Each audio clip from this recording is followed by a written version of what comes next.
Halutan zorundayım. Aşağı koşayım da kalemle se baba var.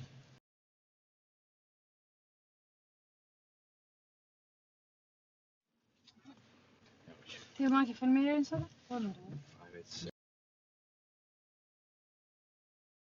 Si, baba, si.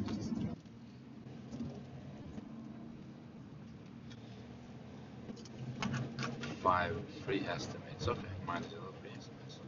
5 is 6, 8, 4.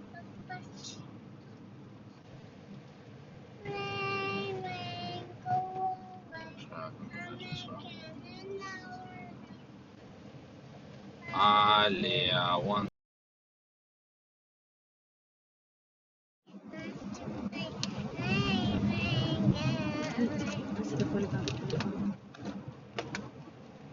Yemeyince Tema.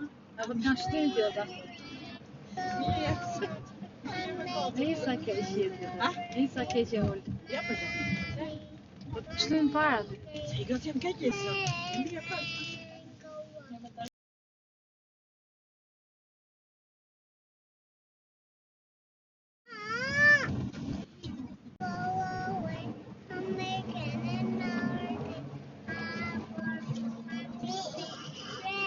Yap çık doğrudan dedi.